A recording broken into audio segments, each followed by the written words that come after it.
This slide you want to do later, or Yeah, we'll do it later. I think let's go to.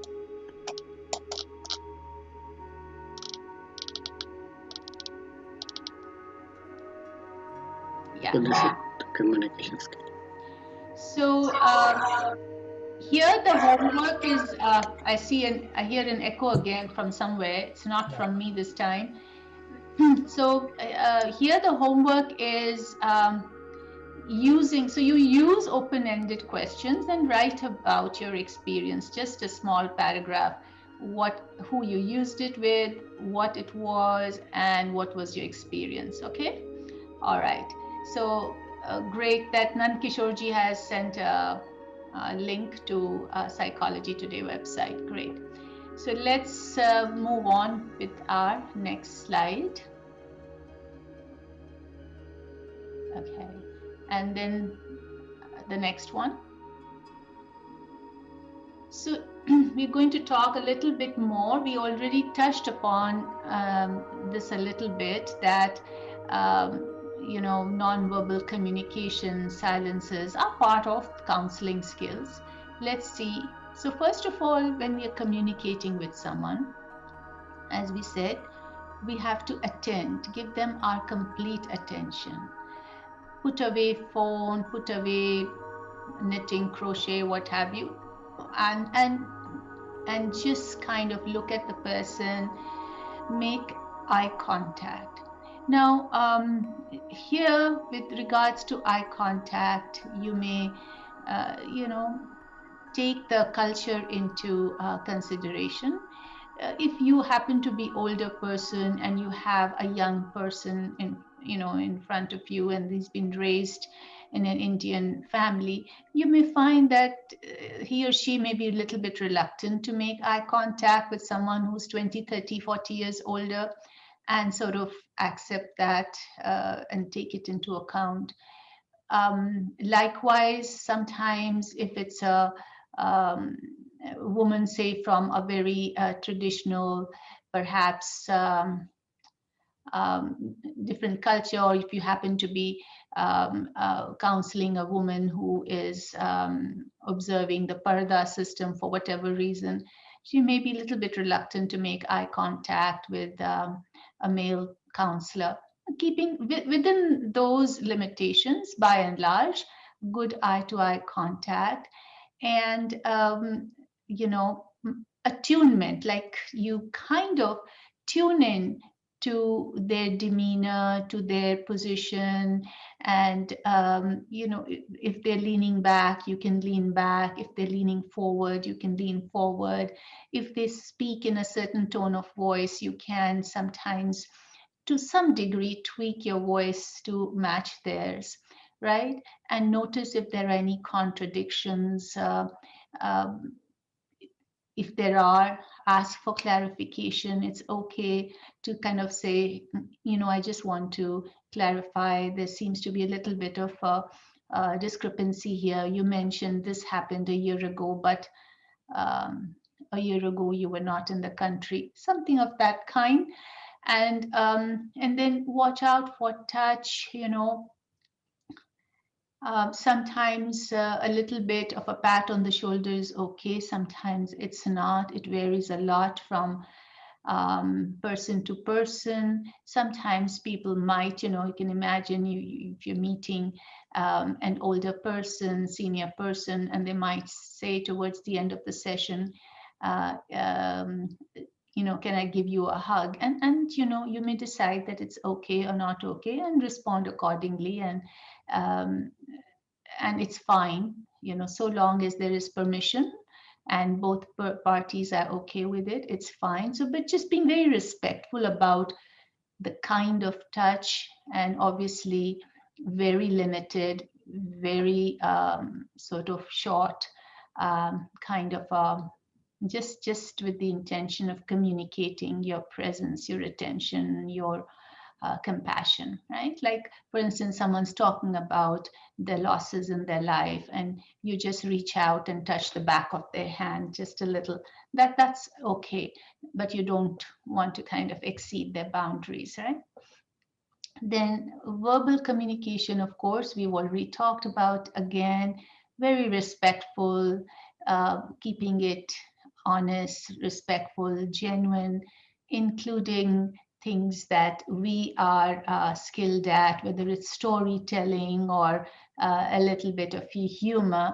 Trying to avoid sarcasm.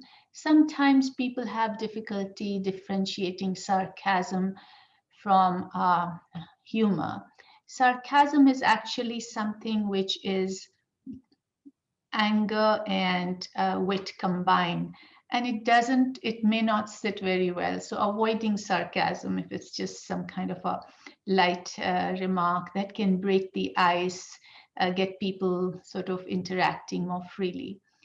One of the most difficult things, and I think Mukunji had mentioned this as well, to manage in our counseling session or compassionate presence session is managing silences. We are very uncomfortable with silences. You know, it starts becoming, people become nervous if the client is silent. And then they might just go ahead and ask a second question or a third question or a fourth question. So before you know it, there's a barrage of questions and the client can get overwhelmed. So allowing that silence to be, because in that silence, the client may be processing things, maybe trying to figure out how to approach that, might be clarifying things within their own mind. So uh, allowing silences and getting comfortable with that. Next slide, please, Rajuji. Now let's look at some listening blocks. In the past few years, people have found this very helpful. Um, and also things that we tend to do actually naturally at home. And you might have some examples of how this actually transpires in your home. Advice giving. We know all this, right? So I mean, I think in the last session we had last year, someone was complaining about how as soon as she talks about something going wrong at work, then the husband will make suggestions about what she should or should not be doing. So before the listening has occurred, before validation has occurred, before empathy has occurred, there is advice giving, right? And then we do this all the time with our children as well. And and we and who grew up in India are very patient with our parents giving us advice or our elders giving us advice. But here, the second generation Indian Americans, they will right away, sort of intervene and get upset or even angry. Stop advising me. Uh, So they don't take that very well, and it sort of ends the communication and closes the communication right away. And then parents sometimes, but isn't it my job to advise my children about this and such and such? It needs to be done in a more open communication manner in order if they really want it to sit well with the kids. So that's something that will need a little bit of work for most of us. Then directing, which is being do this, don't do this, go here, don't go there, being very direct. That's something, once again, which is very cultural for us because ours is an authoritarian culture, an hierarchical culture, that people who are older or senior can give direct directions like that to the others. And it may be something that doesn't sit very well with the second generation Indian Americans or maybe other younger people. Warning, we do this a lot. If you don't study, you're going to fail. If you don't get good grades in SATs, you will never amount to anything. If you don't do such and such, you're going to lose your job. If you don't do this, constant, or if you don't do this, then I even actually, it breaks my heart when someone recounted how the father told the 7-year-old son, if you don't do this, you're not my son. You're not going to be my son, right? So, or I'm going to disown, if you do that, I'm going to disown you. And they don't mean to disown a 7-year-old or a 9-year-old or a 13-year-old, but these are warnings. So the idea is that they can somehow scare the child into compliance, and it only does not end up in increasing compliance. It only ends up in increasing fear and anxiety in the young, right? So that's something to watch out for. Then something connected to that warning is making threats. If you do this, I will do that. And women will say to me, I have given him so many ultimatums. I'm like, you don't give so many ultimatums, right? You only give one. So never give ultimatums unless you're going to follow through on it. So that's the threat piece, to avoid giving ultimatums, because giving a threat does not help the situation. It does not improve communication or the relationship. So these are listening blocks. Chances are you're not going to do this with your client. You're more likely to do that at home. Nevertheless, then arguing or lecturing, that might be something to watch out for. We can sometimes get caught up in lecturing our clients. I have to say, it comes naturally to some of us, and it's hard I mean, sometimes, you know, I have to apologize. Sorry, I think for the past 5 minutes, I've just been lecturing. So, so it's kind of something to be mindful if it happens, to sort of step back. Another one is name calling and ridiculing. You're so stupid, you're a loser, you can't, if you can't do this, then, you're no good. So kind of keeping that in mind. Once again, we're not likely to do that with our clients, but we just might say something like, well, what a stupid thing to do. So watch out for those words like stupid, loser, and things that are words that are sort of judgment words. Another thing that we are likely to do, even with our clients, is reassuring them. So, oh, don't worry, it'll be all right. And they might say, how's it going to be all right? I just lost my father. What is going to be all right about it, right? So, or I lost my job. How's that going to be? Uh, so kind of uh, not entering reassuring too early in our interactions, and not asking people to get over something, but rather allowing them to have the space to talk about it, and then you kind of express empathy. Wow, what a difficult situation. I can't even imagine how difficult it might be. So then the other block is withdrawing, when you don't like something that someone has said or done, or you don't like the fact that your client has not necessarily followed through with some of the agreed upon suggestions in the past session. Then you just withdraw from that client. I'm not going to work with you. You're not even doing this, right? It's tempting sometimes, especially if they haven't followed the suggestions, session after session. But that's something you want to watch out for. Then shaming, trying to be mindful of not shaming them if they are not following through with your values. Uh,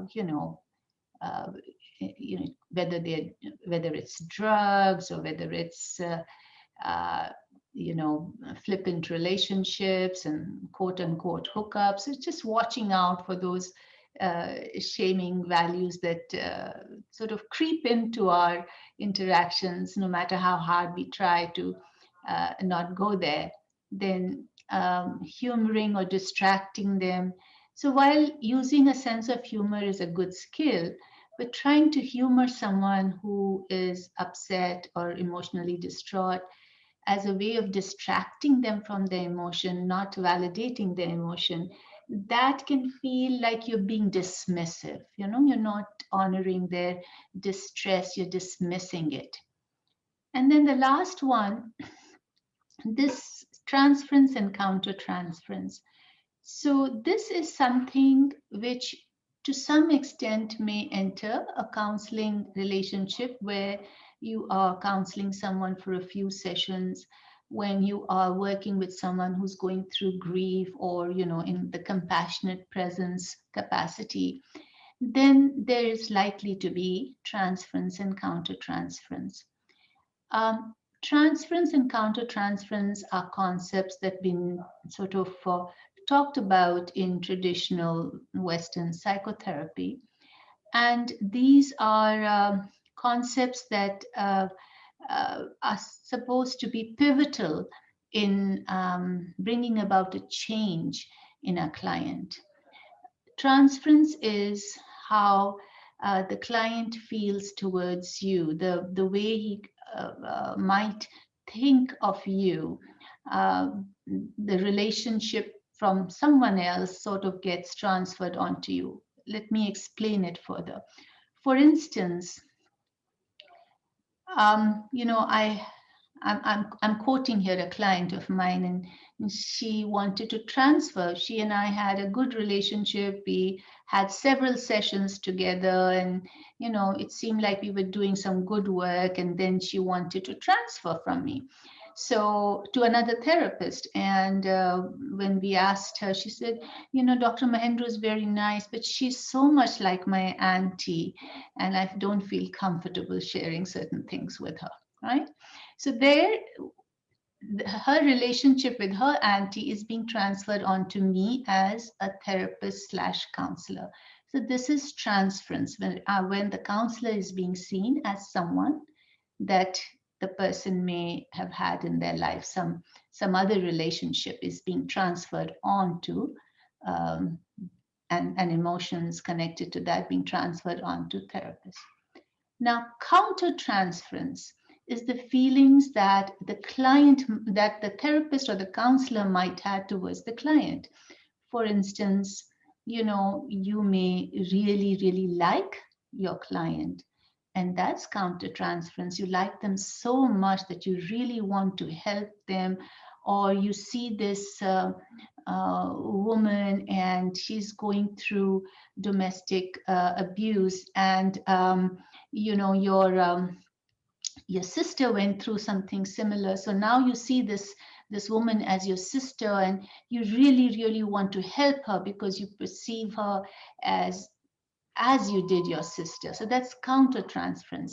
What might happen is that you would then be so very driven to help her that you may end up pushing her in a direction that she may not be ready for, right?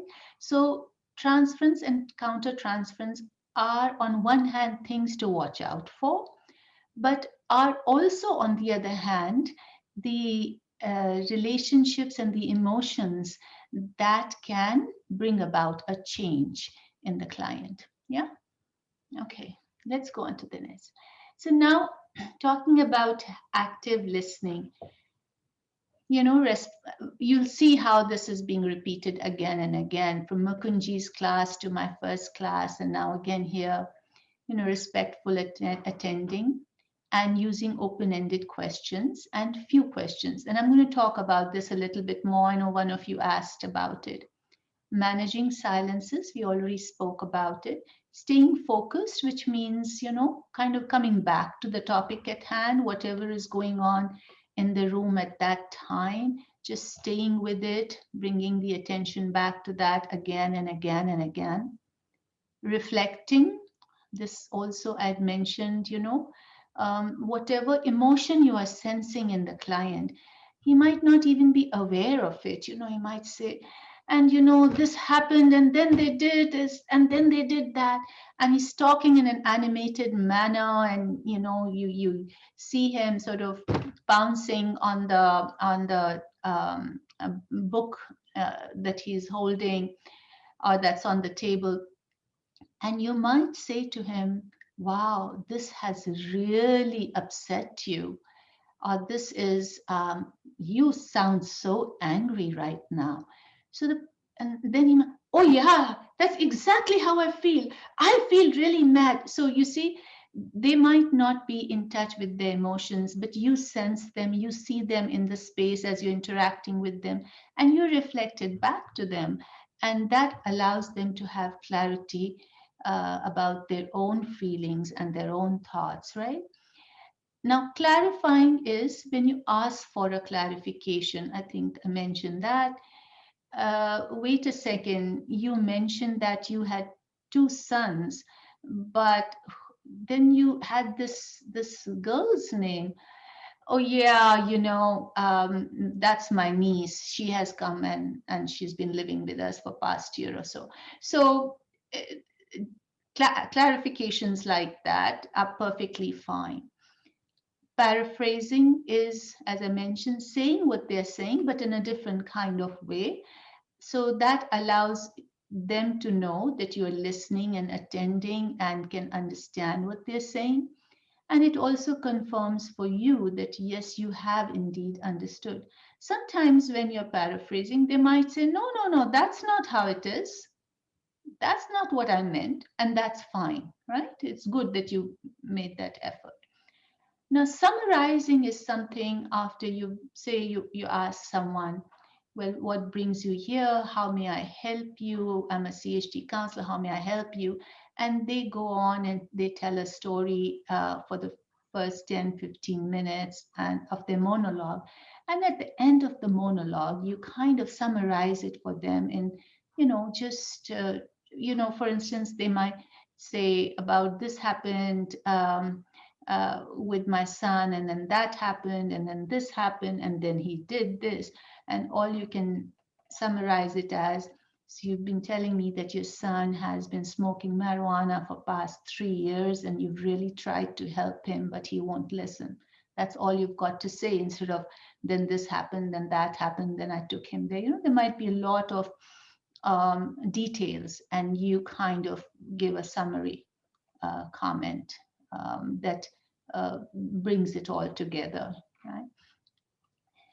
When you do these things, when you reflect their emotions, when you clarify facts for them, when you paraphrase and summarize, and you do that while expressing full attention, this process itself, as they're speaking and as you clarify, this allows their thought processes to kind of get sorted out. They can sort of because inside our heads is a big jumble mumble. It's like everything is interconnected, and all thoughts are feeding to different thoughts and getting sort of um, all mushy and muddled.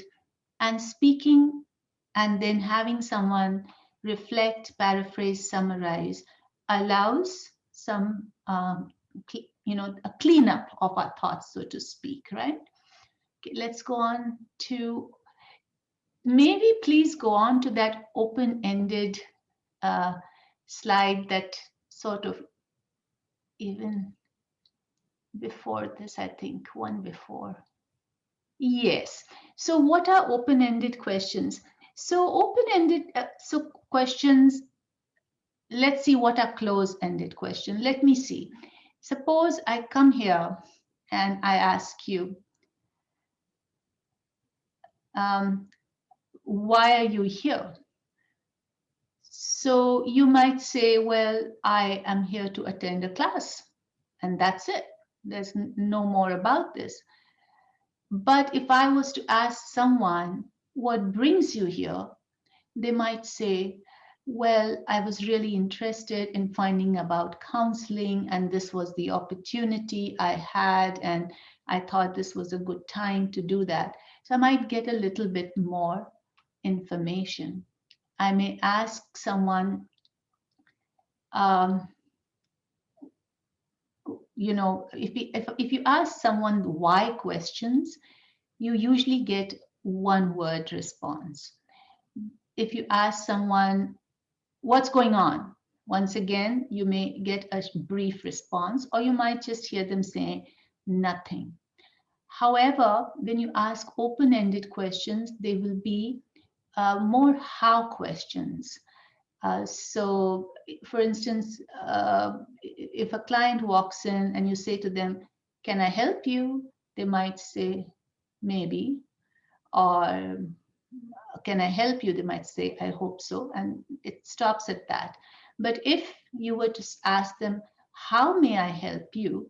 they might have well, this has happened and I'm wondering if this could be done, and so on. So they will be offering you more information, right? So why questions and what questions are very often closed questions, because the closed questions are questions when the answer is one or two or three words or one or two sentences. Open-ended questions are questions that invite the person to share more. For instance, what brings you here? How, how may I help you? Instead of saying, "Are you feeling okay?" So the other person is going to say, "Yes, I am," or "Yes, I'm not." But if you were to ask them, "How are you feeling?" And today they might have a little bit, "Well, I'm okay, but I sort of feel a little low." So yes, Seemaji, the questions that I have up there are closed questions, right? So let's give it so closed questions means that the communication ends with a very quick response to that question. Open-ended questions invite the other person to share more. So with this, let's see if we can convert some of these questions to open-ended questions. Are you feeling okay?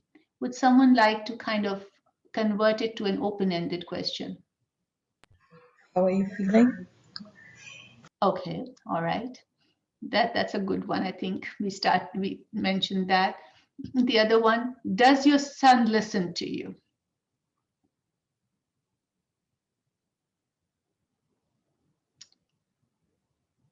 Now the response could be yes or no, right? And then that's the end to it.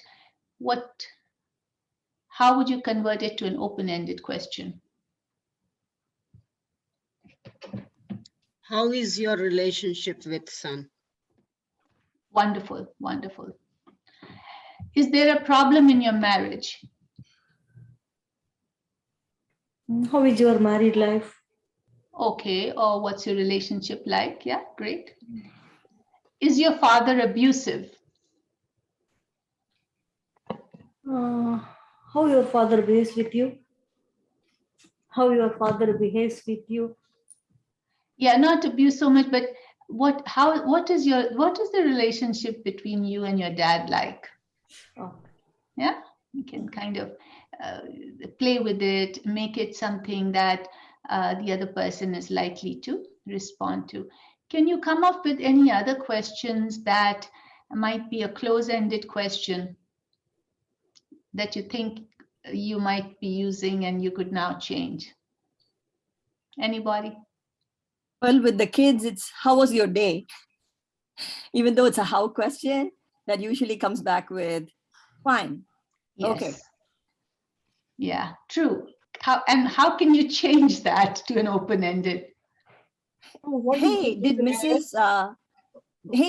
Smith ended up doing that project today with you after all? Great, great. Or would you like to share something about today's activities? No, they'll say no. No. Knowing the children, they'll say no. Right? Or they'll just nod their head in the negative. But you could say that, but really engaging with something that might happen during the day. did that project go well? And did the other kids have a difficulty with that diorama that you were working on as well? So kind of that, well, so and so did, but so and so didn't. So that might encourage them to talk some more. Yeah. So it's some of them are simple and easy, and some of them require a little bit of thinking. So I want you to see if you can, in your home or in your work, if you can, check yourself when you're about to ask a close-ended question, convert it to an open-ended, and see the response you get. This has generally gone well as an exercise in the past 2 years. Let's see how it goes this year, okay? Let's try that out. So let's move along, Rajuji, to the slides. Where are we?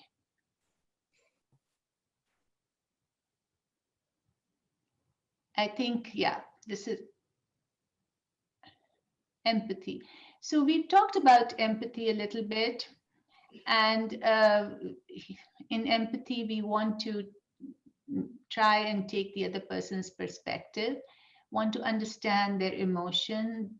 And that requires us to become a little bit more aware of how they're feeling and to mirror their feelings and then express concern and desire to care for the individual in need, and then try to put yourself in their shoes and then maintain a non-judgment stand.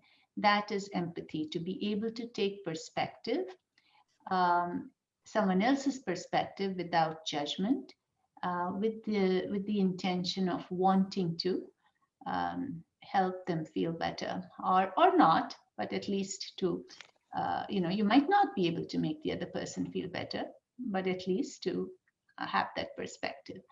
Okay, next slide. So there's a difference between empathy and compassion. Empathy is when you are with the other person and you express that in interaction, in communication.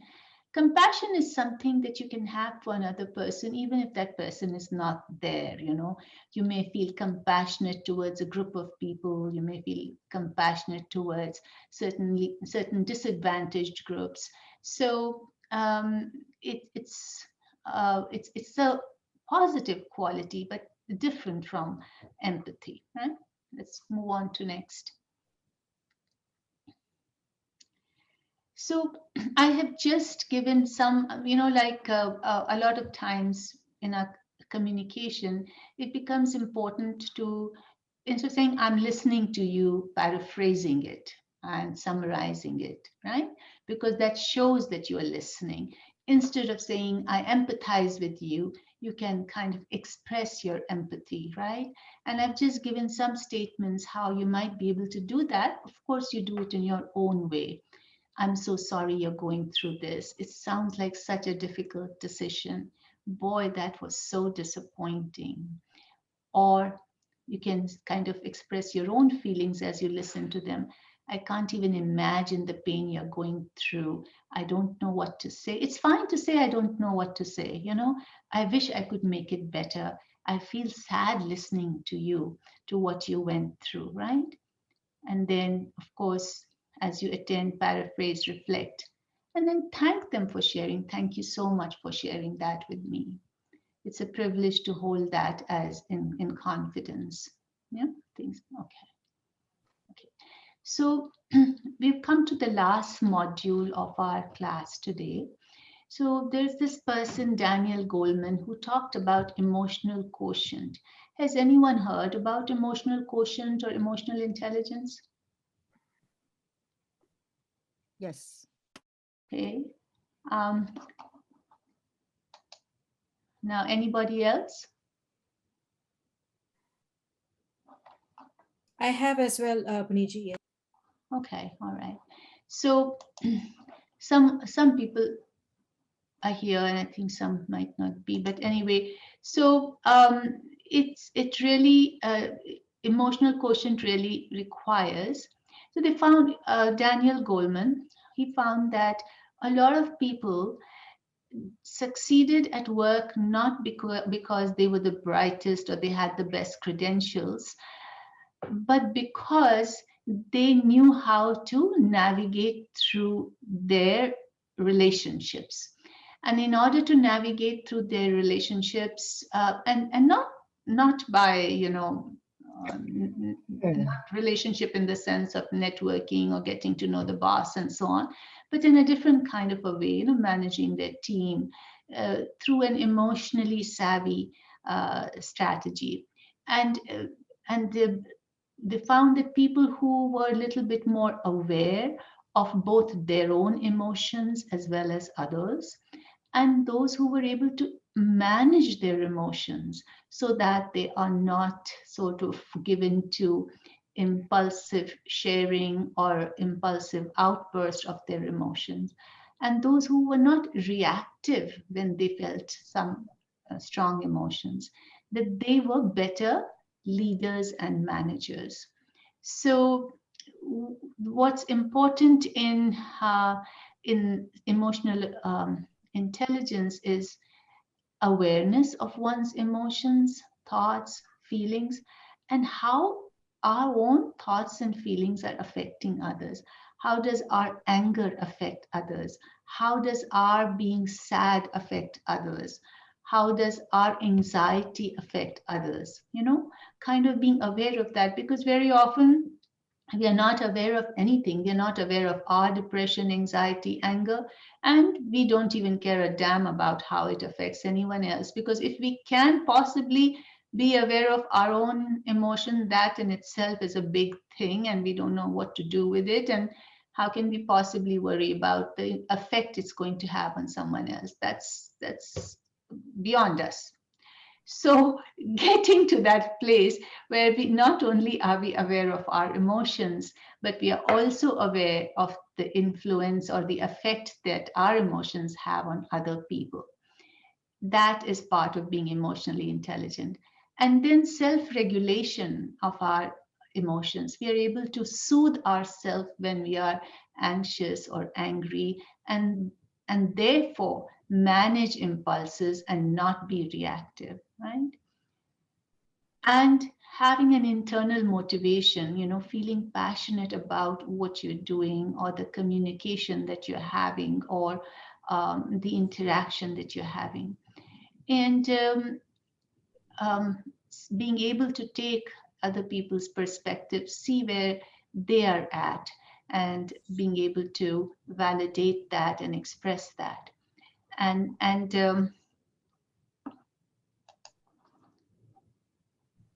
then also treating others with respect, with politeness, and with a sense of friendship. So very different from the authoritarian hierarchical approach that we used to have way back when the management system was very sort of where the very authoritarian. Now it's kind of more, even if they are your seniors, you expect a certain amount of respect and a certain way of managing interactions, a certain way of giving you feedback, not yelling at you and throwing the file across the room, which is something that used to happen probably 30, 40 years back. Every once in a while it still does, and then that's cause for harassment, right? So let's go on to the next slide. So an emotionally intelligent person is aware of one's own emotions, managing it, has sensitivity to emotional signals from within themselves, reduces reactivity, impulsive actions, maintains and enhances relationship, and listens actively, and is compassionate towards others. And that allows for a good relationship, especially at workplace, but also home, also with the clients. Next slide, Rajaji. Okay. So how do we go about building emotional intelligence? First and foremost, recognizing emotions and labeling them. So they say that there are 4 main emotions: happy, sad, angry, and Happy, sad, angry was the fourth one. I okay. Jealous? No. Excited? Anger. Did I not say anger? I thought I said anger. Happy, Yes. sad, angry, and one more. Okay. You did. Excitement? No, excitement would be a shade of happiness, sarcasm. Jealousy? It's fear. It may well be anxiety, sadness, anger, It'll be Fear? Fear. fear. That's right. Yes. Thank you, Ramya. Fear is the other one. So you may have others are really just shades of these, right? So recognizing them and labeling them, because so often we are not aware of our emotions. We don't. For instance, a lot of women in domestic violence situation might not even be aware of the anger. The depression is just and anxiety is completely suppressing the anger, which is there, but it's just completely been suppressed. So recognizing those, then expressing them in a reasonable manner. Now, expressing emotions, some people feel that, oh, expressing emotions is good, so I can yell and scream and be angry, because isn't that what we're supposed to do? Express emotions? Not really. Anger is one emotion which, when you express it, it actually increases. So expressing anger by letting it out is not the best way to handle it. It can be processed, but in a different way, okay? And then acknowledging those emotions in others, understanding why a person might be feeling it a certain way, understanding what might be the motivation behind their behavior, and then learning to tolerate the distress. I think a lot of times, and sometimes, we might have some discomfort in our tummy, whether it's a feeling or whether it's a question or whether it's something that's unsettling. And then we feel we just have to ask there and then, or we just have to bring it out or comment there and then. And being able to hold that unresolved question, emotion, or discomfort in our belly, let it sit there till it's an appropriate time to ask, and be able to process it and soothe ourselves if indeed that emotion is uncomfortable and we're not able to resolve it, is part of emotional regulation, part of distress tolerance. So being able to tolerate that distress is actually helpful. Being able to, it's sort of like for a child to learn how to soothe himself or herself without the parent jumping in to take care of the child each time is a good skill to have, right? So that's something to remember, that being able to soothe yourself is an important skill.